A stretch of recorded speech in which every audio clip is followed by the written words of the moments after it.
.ng Media presents Between Hellos and Goodnights. This episode is titled Stalking or Wooing. Listeners' discretion is advised, as this audio series might contain suggestive dialogue. For the full binaural experience, please wear headphones.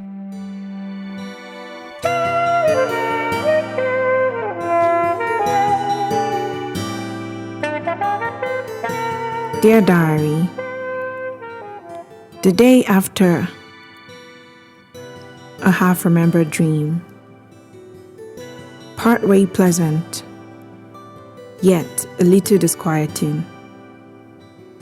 Why? The feeling of an unknown element invading your space, but there's something else there too. A presence stuck with you all through the working day, only allowed to roam your mind now. After hours, close to sleep. The idea that this could be interesting. This could be, perhaps, welcome?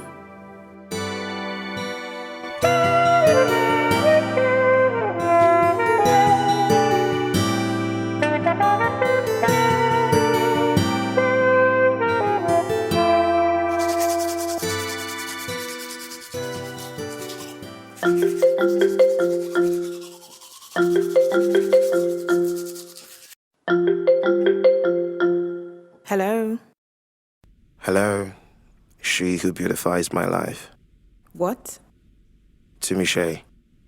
That's what it means, isn't it? One who brings beauty to the lives around her. Let me guess. Kachi? Ouch. Now what? I just acquired cardiovascular problems. What's the issue with your heart? Shattered into a million pieces because I didn't make enough of an impression last night to warrant a simple save number to phone. I would need at least 1 terabyte of storage space to save all the numbers of the customers I've spoken to within the year. Huh? Customers, you say? I thought I left that space already. Well, I'm not so sure about that. Yesterday, you had a data cap issue. Today, would I be right to assume the issue we have to resolve is that of a heart shattered into a million pieces? Where do we start piecing them together? It's a hardy organ. It will live to fight another day. So, this is a fight? Like war, affairs of the heart end in agony and a kind of death, or they end in victory. There's a lot that is similar there, wouldn't you say? In that case, what weapons have you brought to this conflict? Especially as I remember telling you to leave me alone. Well, one is my education. I read, especially between the lines. I could tell you were more concerned about appearances than me as a person when you expressed that sentiment. And you laughed at my jokes. Always a forward-looking sign. I'll reserve comment for now. What else is in your arsenal? I've been doing my homework. Extensively, I might add. Oh, please. A simple Google search would have revealed the meaning of my name. Do not expect me to be impressed by just S1 level accomplishments. Huh? But that's just a mere gesture. Your social media profiles offered a lot more armor to my fabled arsenal. You've been stalking me? Trolling my social media? That's all kinds of creepy.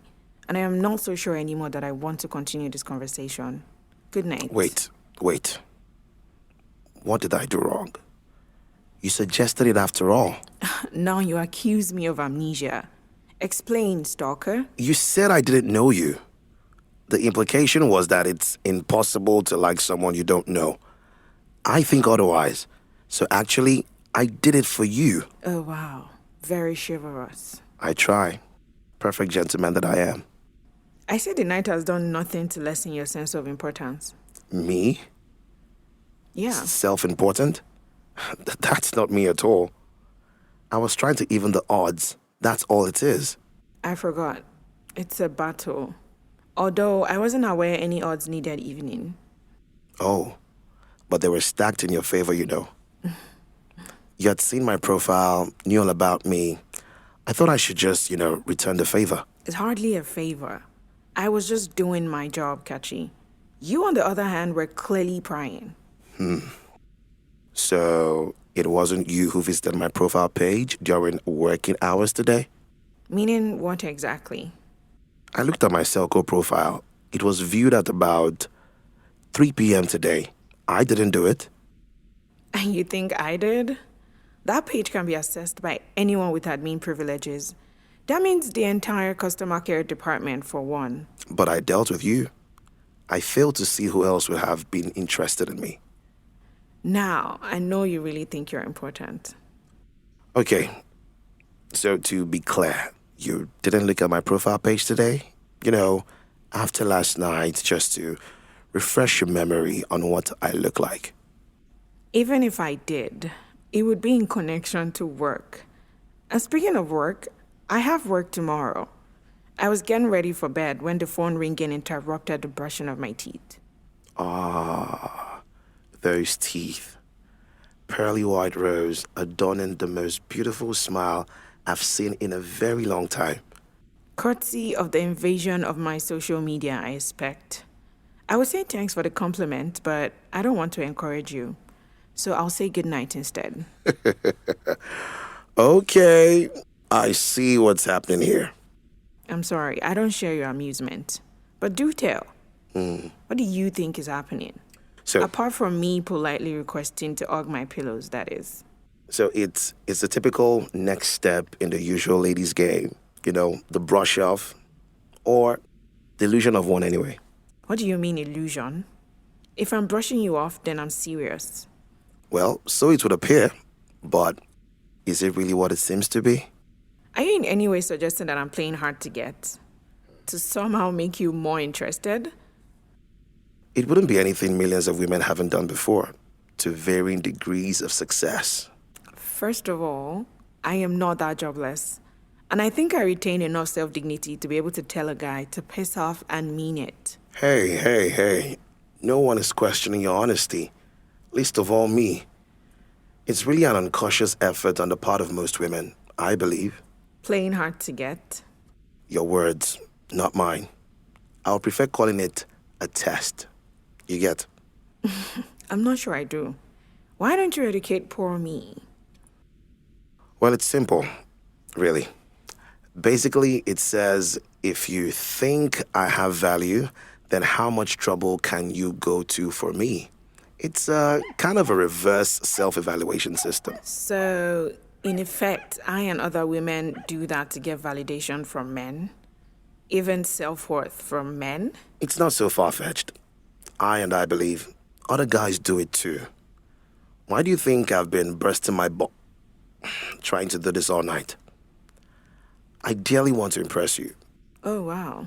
Not for any immediate benefits that it can bring, but if you were to say, agree to meet me for a drink tomorrow, I would go to bed floating on a cloud.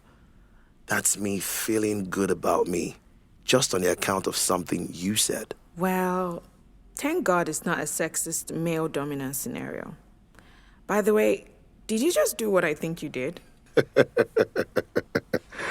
Ask you out, Shay. Gosh. Yeah. Beauty and brains. How could I resist?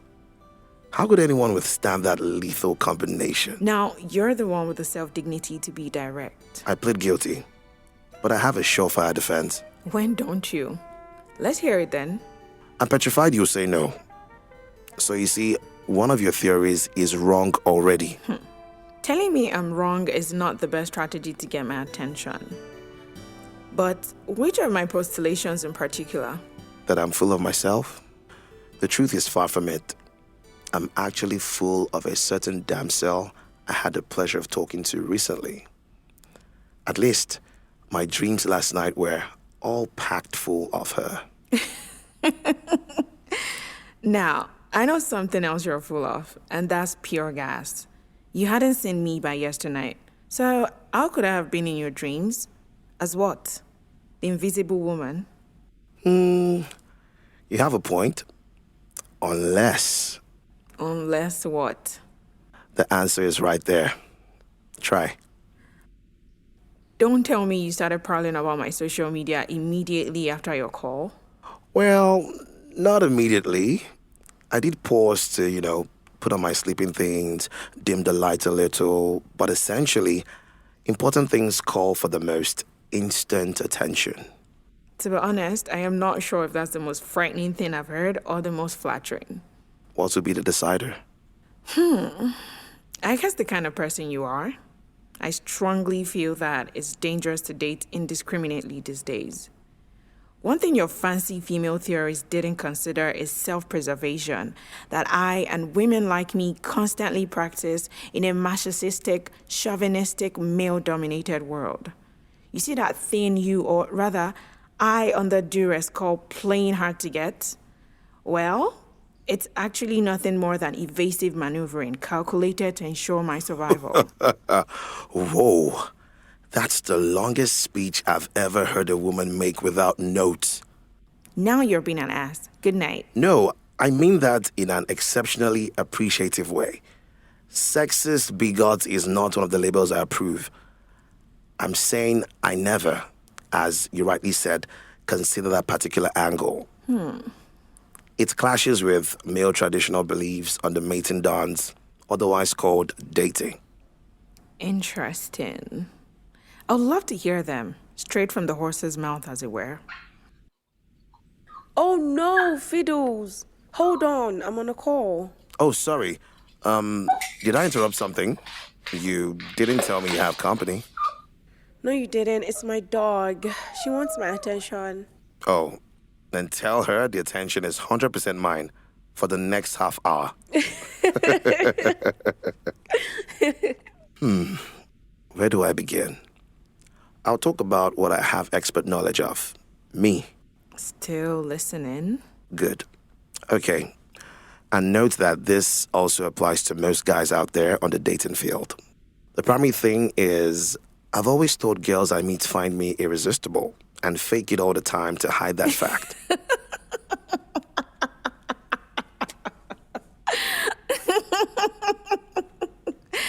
Okay, it's my turn to say, those are the dumbest lines I've heard a man give without an idiot card.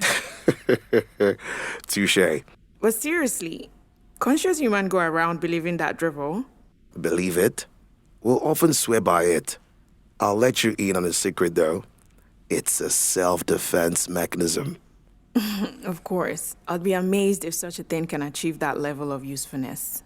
That's because you also are exhibiting the same tunnel vision women accuse men of so often. As a man, I'm first to admit that I have lots of male pride, properly called ego. You don't need to tell me that. I can see it all over you. Okay, so how do I deal with potential rejection from women? Tell me. I'll tell you how. I set up a mechanism that deals with that rejection automatically, if it happens. So when a girl does reject me, I tell myself it's not actual rejection. Instead, it's because the girl I'm toasting is crushing on me so much, the babe has to pretend she doesn't care for me at all. And that makes sense. It makes a whole lot of sense. She's pretending so as not to reveal the extent of her true admiration, so I don't call her cheap. I'm still not sure if this is just rubbish or is a real eye-opener. Trust me, it's an eye-opener. And if you're being honest, you would admit there's more substance than rubbish on the female side too. They're just two sides to the same coin, if you ask me. So, this is basic human insecurity on your side and mine? I'm not saying you have anything substantial here, but it is something to think about. I'll admit that. In the final rundown, not a wasted quarter hour at all. Does this mean you're better disposed for that drink with me now? I promise I won't bore you with more gender theories. What will you bore me with then? How about my conclusions?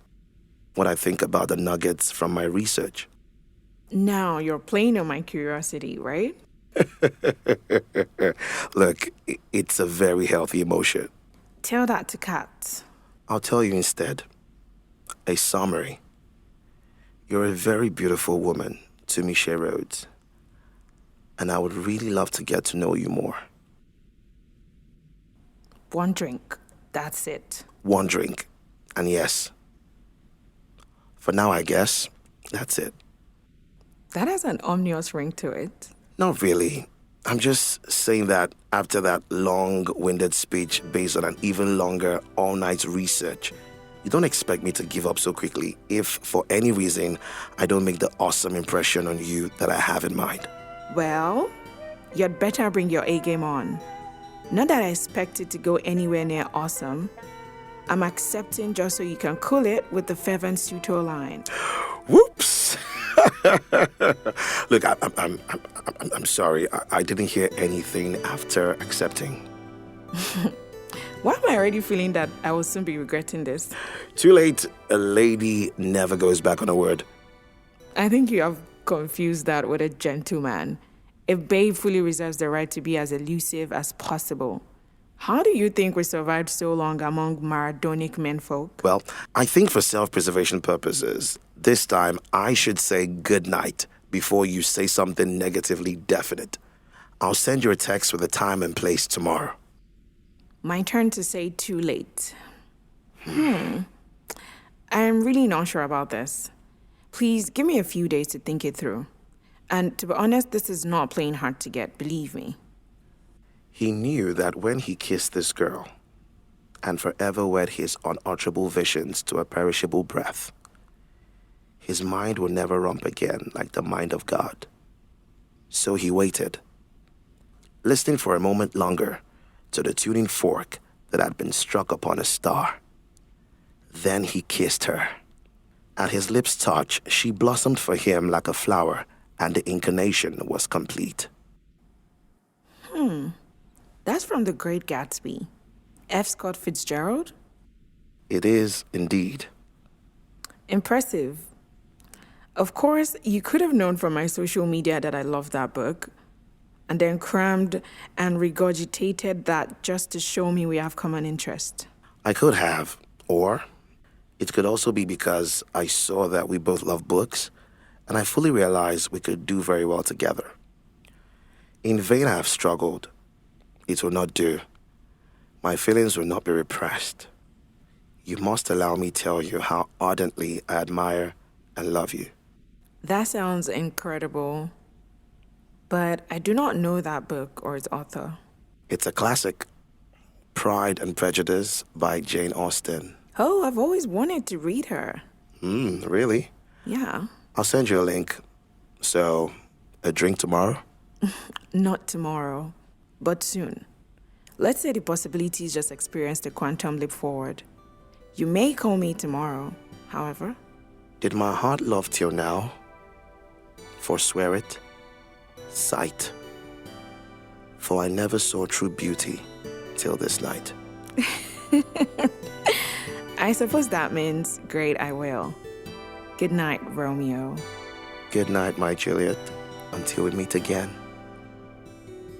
Tomorrow, Tunmishe.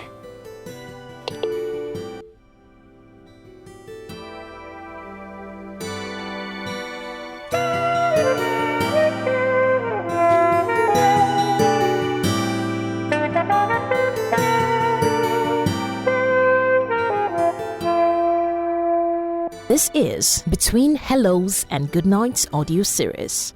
This episode stars Chiwete Onyema as Kachi, Ravina as Tunmishe, written by Joshua K. Ephraim, recorded and mastered by Big Hits Factory.